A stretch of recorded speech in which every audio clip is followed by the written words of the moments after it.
회사는 전혀 없다라고 거부하였습니다. 다음 미국 대통령 선거 약 400일을 앞둔 상황 속에서 미국 농부들의 표가 절실한 트럼프의 뚜껑이 결국 열려버렸고 일본은 극심한 불안에 떨고 있는 상황입니다. 최근 미국과 일본이 무역 협상을 진행 중인데요. 협상 1단계가 막 종료되었습니다. 여기 미국이 일본에 수출하고 있는 품목들, 옥수수, 돼지고기, 소고기, 아몬드, 호두 등 상당한 비중을 차지하고 있는 미국산 농산물들에 대해서 관세를 낮추기를 원하는 미국과 미국의 자동차 수출 비중이 절대적으로 높아 자동차와 자동차 부품에 대한 관세를 낮춰주기를 바라고 있는 일본이 열심히 서로 대화를 하고 있죠. 그런데 아베의 옥수수 구매 약속이 자충수가 되면서 일본은 미국이 일본산 자동차에 대한 관세를 낮춰주는 것은 이미 물 건너 갔고 오히려 관세 폭탄이 부과될 수도 있다는 불안에 떨어야 하는 상황에 놓여버렸습니다. 그런데 이러한 상황을 전혀 파악하지도 못할 만큼 멍청한 것인지 아니면 눈치가 없는 것인지 그것도 아니면 현실을 부정하며 망상에 빠져 있는 것인지 일본 언론사 교도통신은 미국이 일본산 자동차에 추가로 관세를 부과하지 않고 쿼터제, 즉 수출 가능 수량도 제한하지 않을 것이라는 데 합의할 것이라 전했고 미국 무역 대표부와 무역 협상을 진행한 모테키 도시미스 일본 외무상은 걱정할 만한 내용은 없다면서 일본의 계획대로 순조롭게 협상이 끝났다는 식으로 전했습니다. 그러나 순조로운 무역 협상은 역시나 일본의 꿈이었습니다. 일본의 바램과는 완전히 퍼펙트하게 다른 협상 결과가 나왔습니다.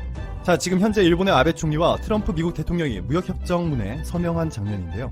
대충 보시면 둘 다 웃고 있는 것처럼 보이지만 자세히 보시면 트럼프는 무엇인가 쟁취한 표정을 짓고 있는 반면 아베의 얼굴에는 씁쓸함이 묻어나오고 있습니다. 이번 미일 협상에서 바뀐 점은 총 3가지입니다. 첫 번째, 일본은 매년 8조 4천억 원 규모의 농산물 시장을 미국에 추가로 개방해야 합니다. 3조 5천억 원 규모의 미국산 돼지고기와 소고기에 대한 관세는 대폭 낮아지게 되는데 특히 소고기는 38.5%에서 9%로 축소됩니다. 1kg에 500원이었던 돼지고기 관세는 50원으로 획기적으로 낮춰버렸고요. 여기에 1조 6천억 원어치 미국산 아몬드, 호두, 블루베리, 크랜베리는 지금 즉시 관세가 사라지고 3조 6천억 원 규모의 와인과 치즈는 관세를 단계적으로 줄이고 결국은 0%로 내리게 됩니다. 즉 미국이 일본에 수출하는 90% 정도의 미국산 농산물들이 매우 낮은 관세 혹은 관세가 전혀 없어지게 되는 것이죠.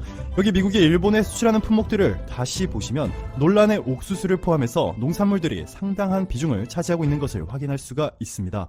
이 정도면 트럼프가 미국 농부들의 환심을 사는데 성공한 수준이죠. 자, 두 번째, 소프트웨어, 비디오, 전자책 등을 포함한 48조 원 규모의 디지털 제품들에 대한 관세 부과를 금지한다는 내용을 담은 디지털 무역협정안에 합의하였습니다. 이 디지털 제품들은 이미 서로 관세를 매기지 않고 있는 제품들인데 단지 앞으로도 지금처럼 하자는 것입니다. 마지막으로 세 번째, 드디어 일본도 무엇인가를 얻었습니다. 그런데 8조 4천억 원어치 규모의 농산물 시장을 미국에 개방하기로 한 일본과는 달리 미국은 480억 원 규모의 일본산 농산물에 대한 관세를 줄이거나 없애주기로 하였습니다. 미국이 175배 더 많은 이득을 챙긴 것이죠. 만약 아베 총리가 트럼프에게 약속한 대로 일본 민간 기업들이 미국산 가축용 옥수수 8조 원어치를 구매해 주었다면 더욱더 심각한 격차가 벌어졌겠죠. 자, 일본이 미국에게 이 정도 양보했으면 뭔가 얻어야 정상이겠죠. 지금부터 미국에서 관세가 낮아지거나 없어지는 일본산 제품들을 말씀드릴 테니까 위표에서 다들 한 번씩 찾아보시기 바랍니다. 꽃가지, 간장, 증기 동력 터빈, 공작기계, 자전거, 악기. 일본 국민들, 특히 일본에서 농업에 종사하시는 분들은 얼마나 화가 치밀어 오를까요? 이 시대에 진정으로 퍼주기 외교가 무엇인지 보여주는 아주 적절한 사례로 꼽힐 것 같습니다. 사실 아베가 꿈꾼 것은 일본이 미국에 가장 많이 수출하고 있는 자동차와 자동차 부품에 대한 관세를 낮추는 것이었습니다. 그런데 미국의 반응을 보시면요. 트럼프 미국 대통령은 일본산 자동차에 대한 관세를 낮출 것이냐는 미국 기자의 질문에 단호하게 노를 외쳤고 이번에 일본과의 실무 협상을 이끈 로버트 라이트하이저 미국 무역대표부 대표는 자동차를 논의하고 싶어하는 것은 일본의 야심이라며 일본산 자동차는 관세 조정 대상에 포함되지 않는다고 확고한 거절의 뜻을 밝혔습니다. 자, 이렇게 미국과의 무역 협상에서 역대급 갖다 바치기식 외교를 펼쳤음에도 아베 총리는 여전히 당당한 모습을 보였습니다. 여기 트럼프와의 회담 후에 아베가 뉴스 컨퍼런스에서 한 말인데요. 트럼프와 나 사이에서는 더 이상 추가로 일본산 자동차에 추가 관세가 부과되지 않을 것을 확고하게 확인했다고 말합니다. 이 아베의 말이 과연 사실일지 팩트체크 해드릴게요.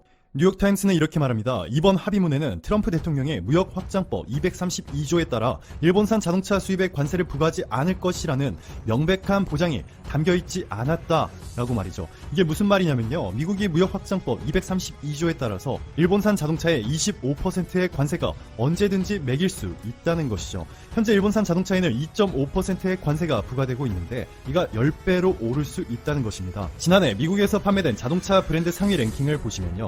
여기 토요타가 222만 대, 혼다 145만 대, 닛산 134만 대, 스바루 68만 대씩으로 일본이 미국에 대규모 생산 공장을 건설해서 상당수를 미국에서 직접 생산하고 있지만 여전히 해마다 170만 대 정도를 일본에서 생산해서 미국으로 수출하고 있습니다. 일본이 미국에 1년간 수출한 자동차는 60조 원, 자동차 부품은 10조 원 정도인데 이것들에 대한 미국의 관세 인하 시나리오는 로버트 라이트하이저 미국 무역대표부 대표의 말처럼 단순히 일본의 야망에 불과하였고 최악의 시나리오인 일본산 자동차에 대한 25% 관세 폭탄 가능성조차도 불식시키지 못한 것입니다.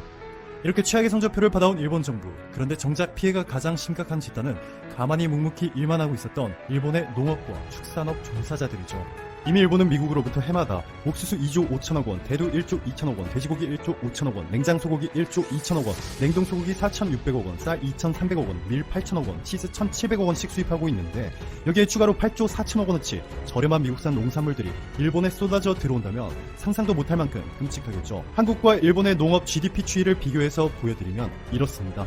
농업을 포기한 것은 물론이고 일본 농업 종사자들을 단순히 미국과 딜을 보는 도구 정도로 생각하는 듯한 아베의 외교는 점점 더 심각한 수준으로 치닫고 있고 일본의 농업 GDP 차트는 그야말로 롤러코스터 하락 구간입니다.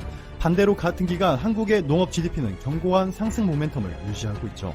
아마 일본의 1년 농업 GDP는 기껏 해봤자 50조 원 정도로 총 GDP가 6천조 원에 달하기 때문에 1%도 안 되는 산업은 버려도 상관없다고 생각하는 것 같은데요. 사실 이것은 매우 위험한 발상입니다. 이렇게 단순하게 계산할 문제가 아니거든요. 그렇지 않아도 일본은 전 세계에서 가장 극심한 고령화 국가로 특히 농업 종사자들이 빠르게 감소하는 추세를 보이고 있습니다. 유엔이 조사한 2018년부터 2030년까지 농촌 인구 변화를 보시면 중국과 대만 다음으로 빠르게 감소하는 곳이 바로 일본입니다. 마이너스 20%에 가깝죠. 반면에 한국은 오히려 소폭 늘어날 것이라 예상되고 있는 것을 확인할 수가 있습니다. 블룸버그는 일본 농촌 인구가 빠르게 감소하면서 시간이 지남에 따라 일본 수백 개의 작은 도시와 마을들이 완전히 버려질 것이라고 예측하고 있다며 오늘날 기준에 따르면 일본의 더 많은 도시가 살 수 없게 될 것이라 전했습니다. 인구 1억 2,700만 명 중에서 절반 이상이 현재 일본 전체 면적의 14%에 불과한 도심 지역에 몰려 살고 있습니다. 블룸버그는 아베가 이 7천만 도심 인구들에게 집중적으로 혜택을 주기 위한 정책들을 시행하고 있다고 전했습니다. 하지만 이대로라면 일본 농업이 몰락하는 것은 시간 문제일 테고 나머지 6천만 명의 일본 인구와 7천 말씀드리겠습니다. 지난 26일 현대중공업은 18만 톤급 LNG 추진선 연료 탱크에 포스코의 9% 니켈강을 적용해 극저온 탱크의 핵심 소재에 대해서 국산화 및 공급 안정화를 구축했다고 발표했습니다. 이번 국산 소재를 사용한 연료 탱크는 원통 모형으로 주로 벌크선, 유조선 등의 갑판 뒤에 장착이 됩니다. 현재 선박에 탑재되는 LNG 탱크 소재는 국제해사기구의 국제가스 추진 선박 기준에 따라 니켈 합금강, 스테인레스강, 9% 니켈강, 알루미늄 합금까지 4가지 종류만 허용되는데 사실상 일본 철강사가 독점해온 시장입니다. 이 중 9% 니켈강은 영하 163도의 극저온 환경에서도 우수한 강도와 충격 인성을 유지할 수 있는 소재로 한국 조선업계에서 많이 사용되었으나 그간 일본에서 전량 수입을 해왔던 품목입니다. 이에 현대미포조선과 포스코는 2016년 10월부터 공동으로 연구 개발을 시작해 현대미포조선은 LNG 저장 탱크 도면을 제공하고 포스코 연구소는 9% 니켈강을 적용한 모델을 제작한 뒤 구조물의 종합적인 성능평가 실험을 진행하게 됩니다. 이런 협업을 통해 2017년 11월 포스코가 자체 개발한 5m 광폭 9% 니켈강을 적용한 실물 크기의 저장 탱크 모형을 제작하여 LNG 플랜트 발주처, 종합상사, 조선소 관계사를 대상으로 시연회를 개최하기도 했지만 실제 국내 조선소 채택까지는 쉽지 않은 부분이었습니다. 그러나 7월부터 시작된 일본의 무역 보복에 의존도가 절대적이었던 LNG 탱크 소재에 대한 리스크가 부각되면서 국산화 채택이 빠르게 이뤄진 것으로 보고 있습니다. 포스코는 이미 9% 니켈강을 대체할 수 있는 저렴한 소재도 개발을 완료한 상태입니다. 철에 대량의 망간을 첨가해 만든 고망간간이 그것인데요. 작년 12월에 회사 안전위원회에서 국제기술 표준 승인을 받았습니다. 니켈의 경우 한정 국가에서만 생산해 수급 상황에 따라 가격 변동이 크다는 단점이 있는데요. 전 세계적으로 생산량이 풍부한 망간은 안정적인 공급이 가능합니다. 또한 기존 9% 니켈강보다 가격이 30% 저렴해 가격 경쟁력이 충분하다는 평입니다. 포스코는 2030년까지